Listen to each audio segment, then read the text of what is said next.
Assalamualaikum warahmatullahi wabarakatuh. Alhamdulillah, segala puji bagi Allah Subhanahu wa Ta'ala yang menciptakan manusia bersuku-suku dan berbangsa-bangsa untuk saling mengenal dan saling menolong dalam kebaikan dan ketakwaan. Islam mengajarkan pentingnya menjalin hubungan baik dan membangun komunitas yang kuat. Dalam konteks pendidikan, semangat kebersamaan dan gotong royong ini menjadi sangat relevan. Saudara-saudaraku, para pendidik yang budiman, setelah kita membahas berbagai aspek pengelolaan internal sekolah mulai dari kurikulum, siswa, PTK, keuangan, hingga sarana, prasarana, kini saatnya kita meluaskan pandangan keluar dinding sekolah. Kita akan membahas manajemen hubungan sekolah dan masyarakat, atau yang sering disebut humas,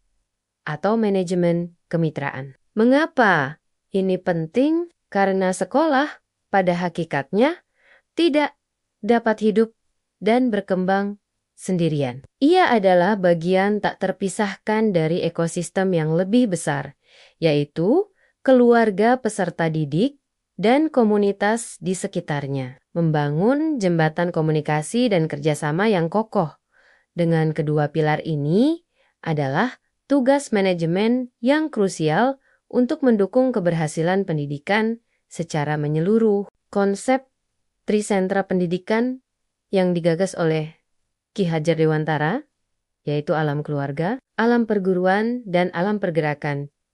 Pemuda menegaskan bahwa pendidikan adalah tanggung jawab bersama. Ketiga pusat pendidikan ini harus bersinergi dan saling menguatkan. Sekolah yang efektif adalah sekolah yang mampu membuka diri, menjalin komunikasi, dan membangun kemitraan yang produktif dengan keluarga dan masyarakatnya. Manajemen humas atau kemitraan di sekolah, oleh karena itu, dapat diartikan sebagai serangkaian upaya terencana dan sistematis untuk membangun saling pengertian, menumbuhkan kepercayaan, memperoleh dukungan, serta mendorong partisipasi aktif dari orang tua dan komunitas demi kemajuan sekolah dan, yang terpenting, demi keberhasilan belajar dan perkembangan optimal peserta didik. Mungkin ada yang berpikir, mengapa sekolah perlu bersusah payah membangun kemitraan ini? Bukankah tugas utama sekolah adalah mengajar?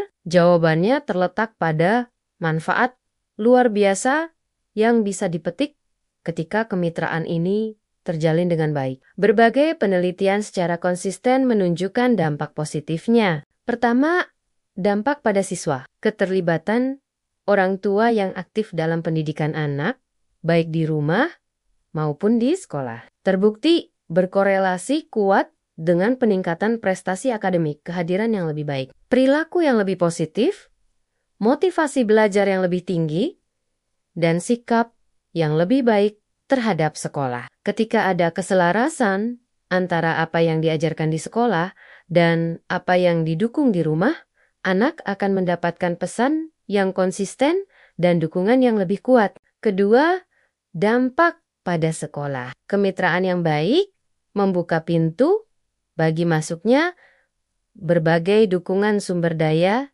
dari orang tua dan komunitas. Ini bisa berupa dukungan finansial sukarela melalui komite sekolah, bantuan waktu dan tenaga melalui program relawan, sumbangan keahlian dari orang tua atau tokoh masyarakat, penyediaan tempat magang atau kunjungan belajar bagi siswa oleh dunia usaha setempat, dan lain sebagainya. Selain itu, hubungan yang harmonis akan meningkatkan citra dan reputasi sekolah di mata publik.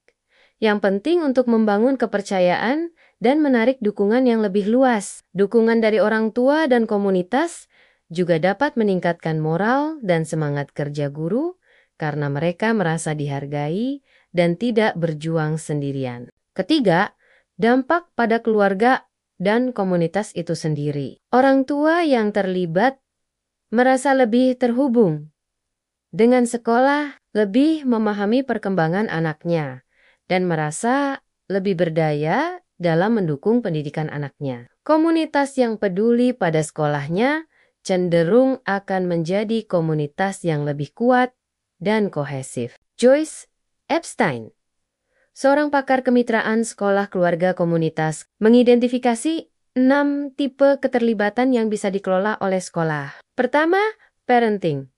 Sekolah membantu orang tua memahami tumbuh kembang anak dan menciptakan lingkungan rumah yang mendukung belajar. Kedua, communicating. Membangun komunikasi dua arah yang efektif antara rumah dan sekolah. Ketiga, volunteering. Mengorganisir dan mengelola partisipasi relawan orang tua atau komunitas di sekolah. Keempat, learning at home.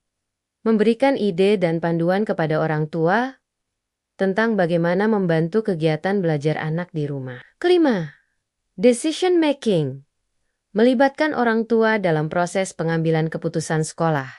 Misalnya, melalui peran komite sekolah sebagaimana diatur dalam Permendikbud nomor 75 tahun ke-2016 ke-6.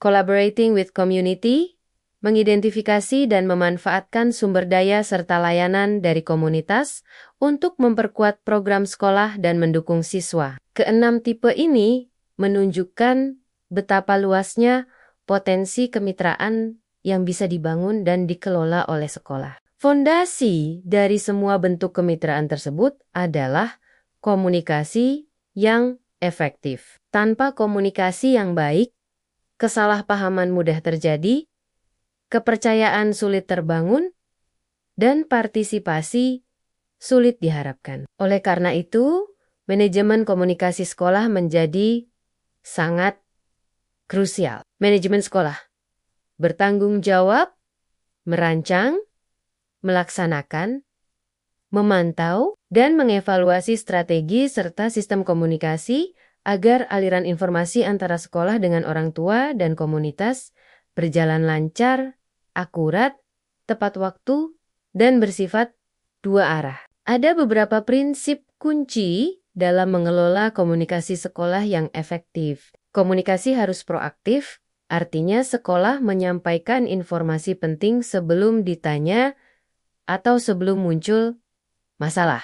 Komunikasi harus jelas, akurat, dan mudah dipahami, hindari penggunaan jargon teknis yang membingungkan orang tua awam. Komunikasi harus tepat waktu, terutama untuk informasi penting atau mendesak. Yang sangat penting, komunikasi harus bersifat dua arah. Sekolah tidak hanya berbicara, tetapi juga harus aktif mendengarkan masukan, pertanyaan, dan keprihatinan dari orang tua dan komunitas. Komunikasi juga harus konsisten di berbagai saluran yang digunakan, serta harus inklusif dan aksesibel, mempertimbangkan keragaman latar belakang orang tua dan menyediakan informasi melalui berbagai cara. Terakhir, komunikasi harus selalu etis dan bertanggung jawab, terutama dalam penggunaan media digital terkait privasi dan akurasi informasi. Bagaimana manajemen sekolah mengelola berbagai kanal komunikasi? Kanal tradisional, pertemuan tatap muka, manajemen perlu merencanakan dan melaksanakan pertemuan seperti prapat awal tahun ajaran, pertemuan konsultasi hasil belajar, atau rapat komite sekolah secara efektif. Ini berarti agenda harus jelas, fasilitasi rapat memungkinkan dialog, dan ada tindak lanjut yang konkret. Frekuensi dan format pertemuan perlu dikelola dengan baik. Komunikasi tertulis, pengelolaan surat edaran resmi harus memastikan bahasa yang digunakan jelas, informasinya akurat, dan distribusinya merata serta tepat waktu. Penggunaan papan pengumuman sekolah juga perlu dikelola agar informasinya selalu aktual dan mudah dibaca. Kanal digital, website sekolah, manajemen perlu memastikan website sekolah berfungsi sebagai sumber informasi utama yang selalu terbarui, mudah diakses, dan profesional. Media sosial, pengelolaan akun media sosial resmi sekolah memerlukan strategi yang jelas. Apa tujuannya? Siapa targetnya? Konten seperti apa yang akan dibagikan? Perlu ditunjuk admin yang bertanggung jawab. Ditetapkan pedoman penggunaan, serta dikelola interaksi dan komentar secara profesional dan responsif. Aplikasi pesan instan, penggunaan grup WA kelas antara wali kelas dan orang tua sangat populer. Namun, perlu dikelola dengan baik. Manajemen perlu menetapkan aturan main atau etiket grup yang jelas.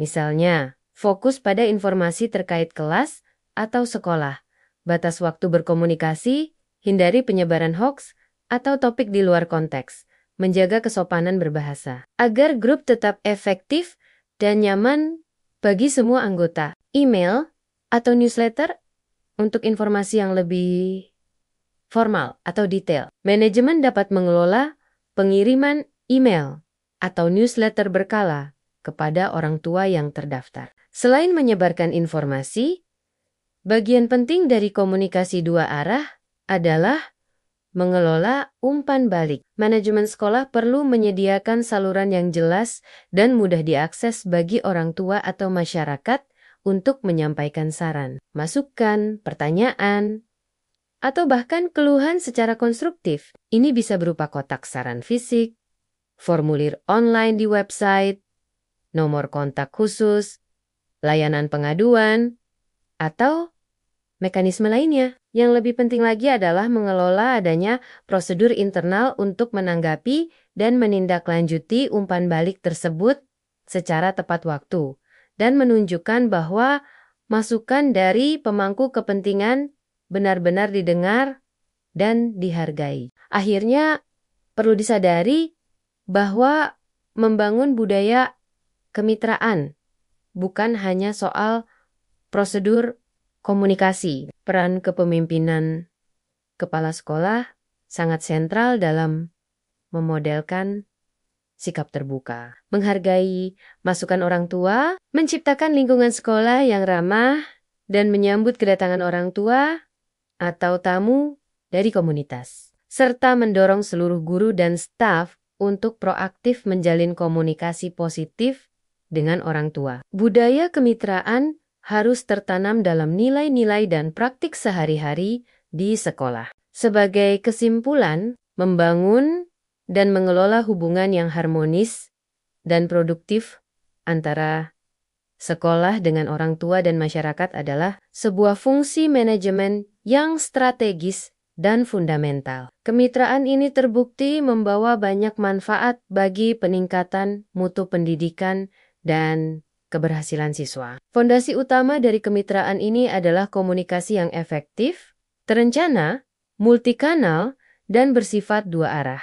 Manajemen sekolah yang proaktif dalam membina hubungan ini akan menuai dukungan yang lebih besar, membangun kepercayaan publik, dan pada akhirnya menciptakan ekosistem pendidikan yang lebih kuat dan suportif bagi tumbuh kembang generasi penerus kita. Allahumma sholli ala Sayyidina Muhammad wa ala ali Sayyidina Muhammad. Ya Allah, jadikanlah lembaga pendidikan kami sebagai tempat terjalinnya silaturahim dan kerjasama yang baik antara pendidik, orang tua, dan masyarakat demi kemaslahatan anak-anak didik kami. Wassalamualaikum warahmatullahi wabarakatuh.